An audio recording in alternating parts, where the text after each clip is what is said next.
কোথায় কোথায়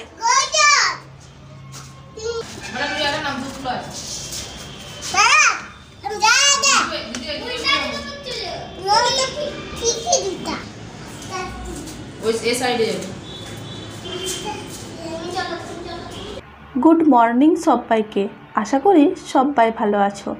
এখন বাজে সকাল 8টা আর আমার মেয়ে ঘুম থেকে উঠেই চলে যাচ্ছে পুজো করাতে। আজ মেয়ের স্কুল ছুটি আর সেই জন্যই দেখো সকাল থেকে খেলাধুলো পুরো স্টার্ট হয়ে গেছে। আর আমাদের পাশের বাড়ির একটা বাচ্চা আছে, তার সাথেই যাচ্ছে পুজো করাতে।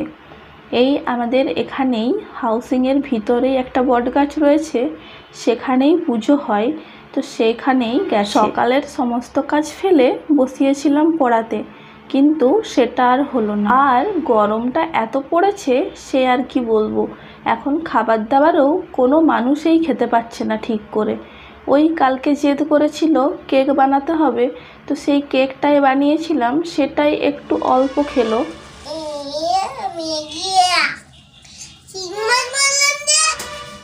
কি এনেছে দেখো দেখো দেখো কি এনেছে, দেখি দেখি দেখি।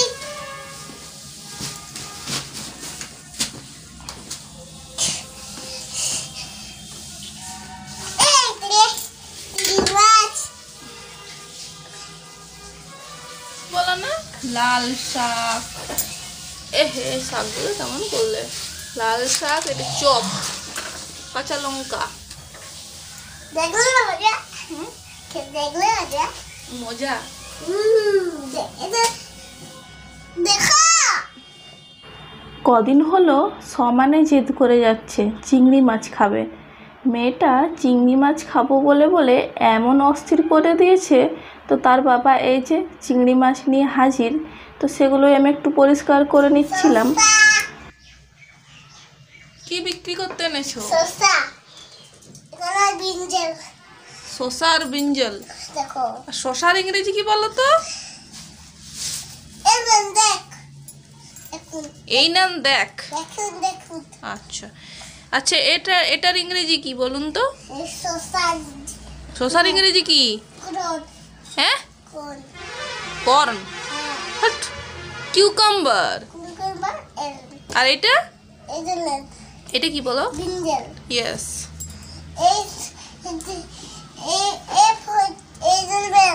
কত দাম? 100 টাকা আর 25 টাকা। 100 টাকা 25 টাকা? হ্যাঁ। ও বাবা, এত দাম। 35। 35? আচ্ছা 35। হ্যাঁ, 230। 230 মানে 60 টাকা। আচ্ছা, এই লঙ্কাগুলো 30 টাকা।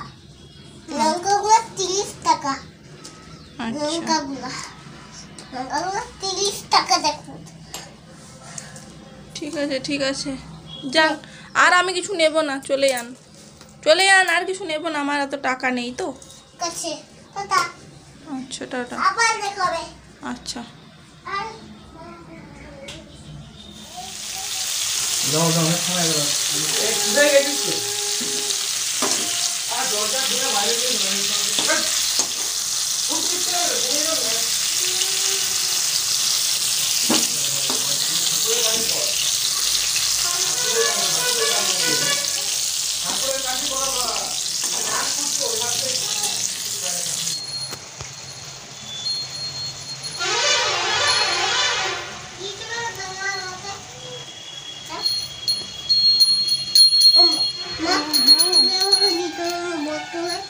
তুই রেখে আয়, ঘরে রেখে আয়। এখন স্নান করা হোক তারপরে। চিংড়ি মাছ আনা থেকে রান্না করা অবধি মেয়ে তো পুরো পাগল চিংড়ি মাছ খাওয়ার জন্য। সে কি অস্থির, কখন চিংড়ি মাছ রান্না হবে, কখন খাবো, এই বলতে রইলো সারাক্ষণ। তো এই যে আমিও রান্নাটা শুরু করে দিয়েছি। চিংড়ি মাছ আমার একদমই পছন্দ হয় না, কি জানি কেন। এর মাছের যে একটা গন্ধ থাকে, সেই গন্ধটা আমার মোটেই ভালো লাগে না। তবে এই চিংড়ি মাছটা রান্না করার আগে আমি ইউটিউবে অনেক ভিডিও ঘাটাঘাটি করে দেখলাম যে কিভাবে রান্না করলে রান্নাটা বেশি ভালো লাগবে। তো তারপরে আমি রান্নাটা শুরু করি। তো যাই হোক, দেখা যাক রান্নাটা কেমন হয়।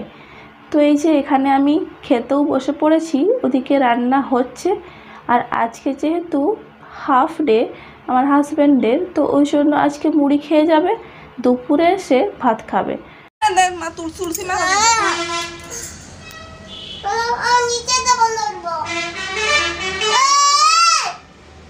একবার তো বটতলায় গেছিলে, আবার কিসের জন্য যাবে? মেয়েটার এত জেদ হয়েছে কোনোভাবেই বোঝানো যায় না। ওই তো একবার গেছিলো বটতলা, আবার যাবে, সে একা একা যাবে। তো ওই যে ঘটিতে জল নিয়ে বেরিয়ে পড়েছে বটতলা। আমরা অবশ্য কেউ ওর সাথে যাইনি, কারণ আমাদের উপর থেকে সমস্তটাই দেখা যায়, নজরে রাখা যায়, এই জন্যই। প্রতিদিন অবশ্য এরকমটা করতে পায় না, তো ওই যে বড়দের দেখেই শিখে বলে না, তো আর কি করার। আমারও স্নান করা হয়ে গেছে, আর আমিও পুজো করার জন্য ফুলগুলো তুলে নিচ্ছি। আর এই গ্রীষ্মকালে নয়নতারা গাছের ফুলগুলোও কিন্তু প্রচুর ফুটছে। আজকে খাওয়া দাওয়া করার পর পুজো করছি, যেটা অন্যদিন আবার করি না, পুজো করে খাই। কিন্তু আজকে খাওয়া হয়ে গেছে, তারপর স্নান করে পুজো হচ্ছে। রান্না এখনও বাকি। হাজব্যান্ডের যেহেতু ডিউটি আছে, সেই জন্যই স্নানটা সেরে নিলাম, কারণ ডিউটি চলে যাওয়ার পর স্নান করতে ঢুকলে বেশ সমস্যা হয়। মেয়েটা একা একা কী যে করবে কিছু বোঝা যায় না। তো এই যে ভাতের ফ্যান গড়াতে গিয়ে হাতটা গেল পুড়ে। তো আমার মেয়ে দেখো কাগজ ভিজিয়ে এনে এনে আমার হাতটাই চিটিয়ে দিচ্ছে। এতে কিন্তু আমারও বেশ আরাম হচ্ছিল। ওই ক্রিমটা লাগিয়েছিলাম, কি যেন নাম, সিলভারেক্স যে মলমটা পুড়ে গেলে লাগাই, সেটাও লাগালাম। কিন্তু ওই যে কোনো জায়গা পুড়ে গেলে একটা যে জ্বালা পোড়া থাকে, সেটার জন্য বেশ কষ্ট হচ্ছিল। তো আমার মেয়ে এই যে দেখো কাগজগুলো ছিঁড়ে ছিঁড়ে ভিজে এনে এনে কেমন দিচ্ছে। আর এই যে টেবিল ফ্যানটা চালিয়েছিলাম, এতে কিন্তু ঠান্ডা হাওয়াটাও লাগছিল, বেশ আরামেই হচ্ছিল। ওদিকে চিংড়ি মাছটাও রান্না হয়ে গেছিলো, বাস ওই শাকের তরকারিটা করলেই হয়ে যাবে। চিংড়িটা রান্না করার পর মেয়েকে একটু দিলাম খাওয়ার জন্য। তো আমার মেয়ের রিয়েকশান দেখে তো আমি তো পুরো অবাকই। সে তো বলছে পচা, ভালো লাগছে না। ও আসলে একটা ফুড ব্লগিংয়ে দেখেছিল চিংড়ি মাছ খাওয়া, তো সেগুলো দেখে ও মনে করেছে কি না কি স্বাদ হবে কে জানে, হয়তো কোনো চকলেট বা আইসক্রিম ভেবেছিল, তো সেই জন্যই খেতে জিদ করছিল। তো যাই হোক, খাওয়ার পরে ওর রিয়াকশান ছিল খুবই খারাপ। তো এখানে আমি একটু চুলটা আঁচড়িয়ে নিচ্ছিলাম আর একটু সিঁদুরটা পরে নিলাম, কারণ স্নান করার পর আমার আর কিছুই করা হয়নি। তো চলো এরপর বাকি রান্নাটাও সেরে নিই, কারণ বেলা কিন্তু প্রচুর হয়েছে আর কাজও এখনও বেশ অনেকটাই বাকি। তো এই যে মশলাটাও আমি ভালো করে কষে নিয়েছি, তারপর এই যে লাল শাক, আলু, বেগুন এটা দিয়ে কষে নেব, বা সেদ্ধ হয়ে গেলেই হয়ে যাবে। তো ফ্রেন্ডস, ভিডিওটা আর আমি বেশি বড় না করে এইখানেই শেষ করছি। যদি আমার ভিডিও ভালো লাগে তো প্লিজ লাইক করে দিও, আর যারা এখনও পেজটা ফলো করোনি, আমার পেজটা ফলো করে আমার পাশে থাকবে। দেখা হচ্ছে অন্য একটা ভিডিওতে।